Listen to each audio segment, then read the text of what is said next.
हाँ जी नमस्कार, मैं बी एस भारती। और कैसे उम्मीद करते हैं कि आप लोग बेहतर होंगे। और फाइनली मैट्रिक का बिहार बोर्ड का जो रिजल्ट आना था वो आ गया। सारे बच्चों लोग का जो भी बेहतर मार्क्स होना था वो हो गया।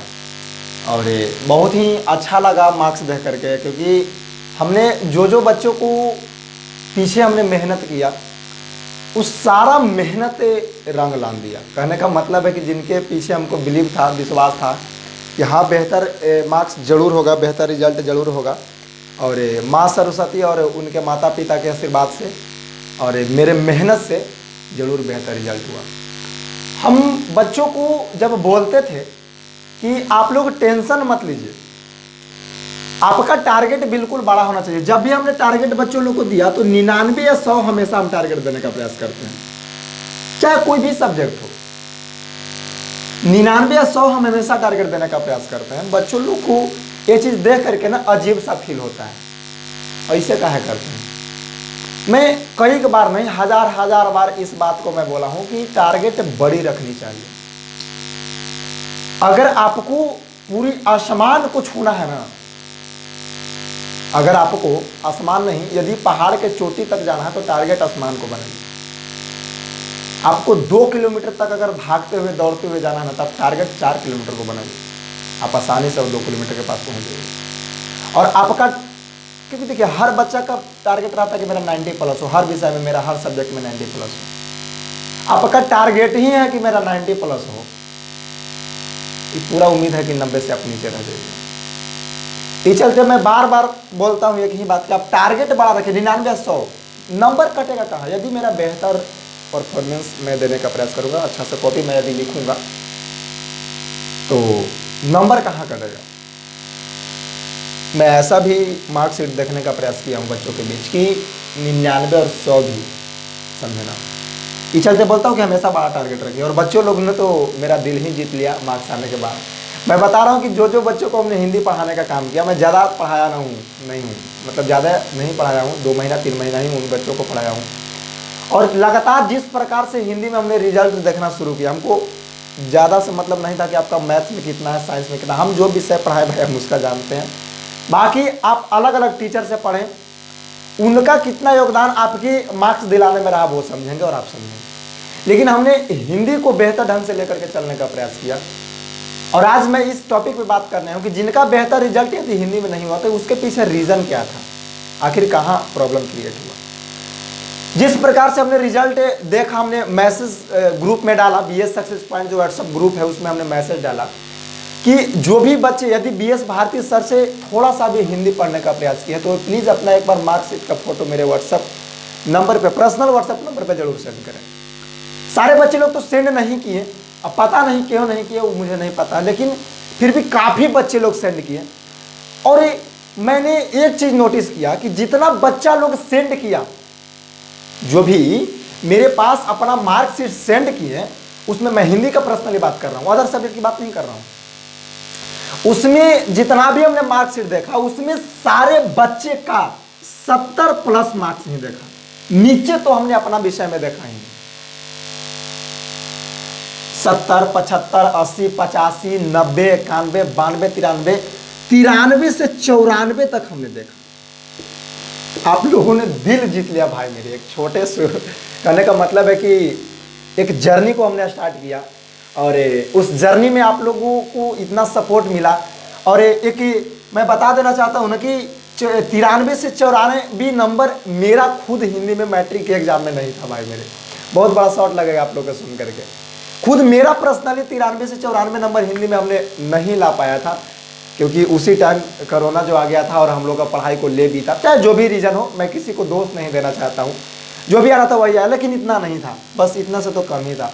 और उस विषय में हमने आप लोगों के समक्ष मेहनत किया, आप भी मेहनत किए, और माता पिता और माँ सरस्वती के आशीर्वाद से आप लोगों ने इस टारगेट से, क्योंकि हमने बोला था कि इतना टारगेट रहेगा तभी इतना प्लस कर पाओगे भाई मेरे, और सच में इस चीज़ को पूरा किया। और एक और बात, हमने बच्चों लोग को बोला कि जिनका भी 90 पार होगा उनको मेरे तरफ से पर्सनली पुरस्कृत किया जाएगा, बिल्कुल किया जाएगा, आपको टेंशन नहीं लेना है। जो मैं बात बोलता हूँ उसको पूरा करने का भी प्रयास करता हूँ। और जिस प्रकार से आप लोगों ने दिल खुश किया, 88, 89, मतलब ठीक है ना, 92 91 हिंदी में जिस प्रकार से आप लोग ले करके आए, मतलब इतना खुशी देख करके हो रहा था ना, एकदम मज़ा आ रहा था देखने में, ठीक है ना। और कुछ कुछ बच्चे लोग तो अपना मार्क्स भेजे ही नहीं, कोई दिक्कत नहीं है। बट आज थोड़ा सा मैं बात करने का प्रयास कर रहा हूँ कि जिनका बेहतर हिंदी में मार्क्स नहीं हुआ, इसके पीछे रीज़न क्या था। तो रीज़न देखिए, मैं जब पढ़ाई के लास्ट में एक चीज़ मैं बोलने का प्रयास करता हूँ बच्चों लोग के बीच कि सबसे बेहतर यदि कोई चीज़ लिखना है तो वो चीज़ है कॉपी। क्या? कॉपी। कहने का मतलब है कि यदि आपको कितना भी बेहतर नॉलेज है ना भाई मेरे, कितना भी बेहतर आपका नॉलेज है, और इस पे यदि आपने बेहतर ढंग से काम करके नहीं आया, तो मैं आपको चैलेंज करता हूँ, मैं बीएस भारती तमाम स्टूडेंट्स जो भी हमारे भाई हैं बहन हैं जो भी हमारे वीडियोज देखते हैं, उनको चैलेंज कर रहा हूँ कि यदि ई सिस्टम खराब हुआ तो पूरा रिजल्ट खराब हो जाएगा, चाहे आपके पास कितना भी बेहतर नॉलेज है। इस चलते बार बार नहीं 1000 बार लास्ट में मैं समझाने का प्रयास करता हूं, और सबसे ज्यादा यदि कोई चीज पे जोर देता हूं तो वह है कॉपी। यानी कि कॉपी आप किस प्रकार से बिहार बोर्ड में लिख करके आए हो, बहुत बड़ा रोल रहता है कॉपी। और एक बार नहीं, बार बार कई बार कॉपी लिखने के लिए हमने बताया और प्रेशर दिया बच्चों लोग के लिए कि नहीं, इस प्रकार से कॉपी होनी चाहिए, ये तरीका होना चाहिए, ठीक है ना। तो ये समस्या है जिसकी वजह से आप लोगों के प्रॉब्लम। एक और बात हमने बोला था कि ऑब्जेक्टिव को तो इस प्रकार से लेकर के, एक और बात बोले थे कि आप जितना बुक पे जोर दे रहे हो ना, उससे कहीं ज्यादा व्याकरण पे जोर दो। भाई व्याकरण किस लेवल का पूछा था आप तो देख ही रहे थे, मजा आ गया था व्याकरण को डील करने में। मैंने व्याकरण की यदि बात करते थे, मैं बता रहा हूँ एक चीज और मैं बच्चों लोग को नोटिस करता हूँ कि जो आप किताब है शायद इधर आपको दिखाई दे रहा होगा, इसमें इस बॉक्स में थोड़ा सा ध्यान देने का प्रयास कीजिएगा। आपका 50 मार्क्स का बुक भी रहता है, 50 प्लस का व्याकरण रहता है, आपको सुन करके शॉर्ट लगेगा। 50 ऑब्जेक्टिव आप व्याकरण से बना सकते हैं कि नहीं बना सकते हैं? बिल्कुल बना सकते हैं।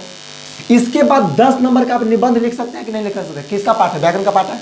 पहले इस चीज को समझने का प्रयास कीजिए, आखिर प्रॉब्लम क्या है, हम किस चीज पे मेहनत करेंगे तो वो चीज सही हो सकता था।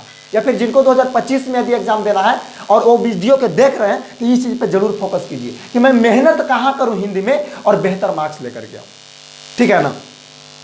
50 नंबर तो ऑब्जेक्टिव हो गया, 10 नंबर आपका निबंध हो गया, 5 नंबर आपका पत्र हो जाएगा। क्या हो जाएगा? पत्र हो जाएगा, ठीक है। इसके बाद आपका 20 नंबर गद्यांश हो जाएगा, 20 नंबर आपका गद्यांश हो जाएगा। बात समझ में आ रहा है ना? तब जोड़िए 50 और 10 कितना हो गया? 60 नंबर हो गया। 60 और 20 कितना हो गया? 60 और 20 80 होता है। 80 और 5 कितना हो गया? 85 नंबर। आप 85 नंबर तो आप सिर्फ और सिर्फ व्याकरण से आप गेन कर सकते हो, आप व्याकरण से उठा सकते हो बिना बुक में हाथ लगाए हुए। समझ रहे हो? यदि इसमें आपको 80 नंबर भी प्राप्त होता है तो कहीं ना कहीं बवाल है अपने आप में।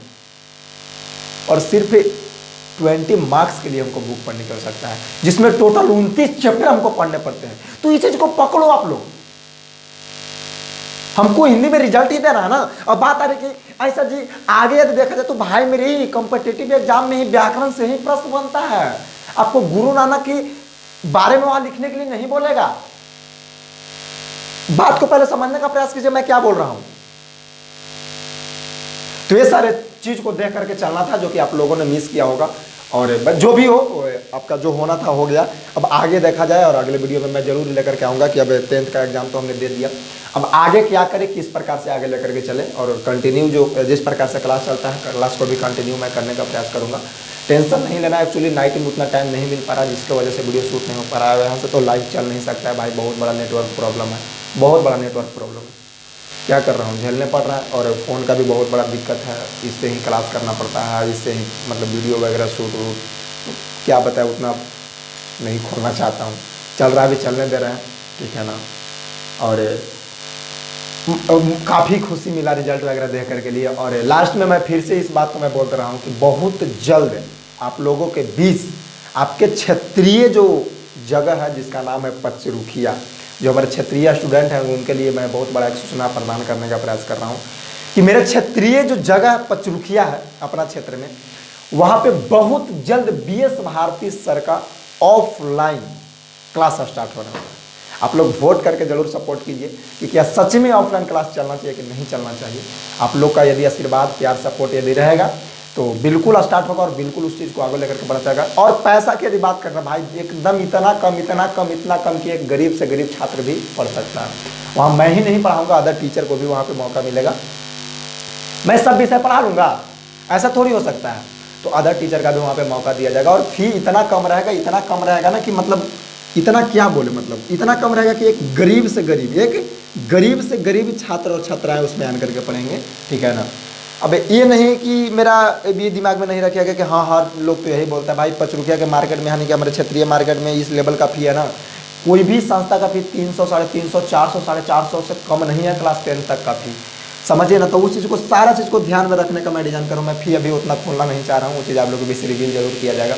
आप लोग जरूर एक बार हमको बताने का प्रयास कीजिएगा कि हाँ सच में ऑफलाइन संस्था होना चाहिए कि नहीं होना चाहिए। मेरे व्हाट्सअप नंबर सभी के पास है, यदि नहीं है तो आप लोग फिर से जुड़ने का प्रयास कीजिए।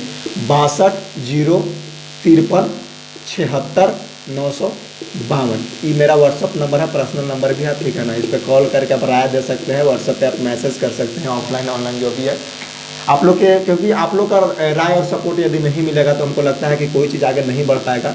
क्योंकि मैं एक बात मैं आप लोग के समक्ष बोलना चाहता हूँ, यदि भगवान, कहने का मतलब है कि हमने मंदिर में पूजा करने गया, हमने मंदिर में पूजा करने गया और मंदिर में भगवान ही ना मिले तो पूजा किससे किया जाएगा। उसी प्रकार से मैं पढ़ाने का काम करता हूँ, यदि हमको स्टूडेंट ही ना मिले तो मैं दीवार को ना पढ़ाऊंगा भाई मेरे।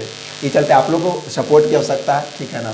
तो इस नंबर पे हमको जरूर आप लोग बताने का प्रयास कीजिए, 62 053 76 952, ठीक है ना। इस पर जरूर हमको पर्सनली बताने का प्रयास कीजिए कि हाँ वो चीज़ ओपन होना चाहिए कि नहीं होना चाहिए। बाकी आप लोग बहुत बेहतर किए हैं, इसी प्रकार से आगे बढ़ते रहिए माता पिता का आशीर्वाद लेकर के, और मैं आपके साथ खड़ा हूं जब और जिस समय जैसा आपकी आवश्यकता पड़ेगा। आप बस एक कॉल कर दीजिएगा, एक मैसेज कर दीजिएगा। मैं BS भारती आपसे वादा तो नहीं कर सकता हूं सर, ये मेरा चैलेंज है कि मैं एक बात पे आप लोग के लिए खड़ा रहूँगा, क्योंकि मैं स्टूडेंट के लिए कितना मेहनत करता हूँ ये मेरे ऑफलाइन के स्टूडेंट ही जान रहे हैं। मैं ऑफलाइन की वजह से मैं ऑनलाइन क्लास नहीं ले पाता हूँ, ये सारे लोग जान रहे हैं, ठीक है ना। तो ये सारी बातें हैं और आगे भी बहुत सारे बातें होते रहेंगी। आप लोग मेहनत करते रहिए, जीवन में बहुत आगे बढ़िए, माता पिता का नाम को रोशन करने का प्रयास कीजिए और इससे भी बेहतर मार्क्स लेकर के आइए। और अगला बार जो क्रैश कोर्स चलेगा उसमें भारी से भारी संख्या में जुड़ करके आप लोग आने का प्रयास कीजिएगा और फिर से एक बार तहलका मचाया जाएगा आप लोगों के साथ। बाकी मिलेंगे नेक्स्ट क्लास को लेकर के नेक्स्ट वीडियो में। तब तक के लिए आप सभी तमाम स्टूडेंट को, भाई बहन को, या जो भी हमारे वीडियोज देख रहे हैं सभी को एक बार दिल से जय हिंद, वंदे मातरम, बाय बाय, प्रणाम।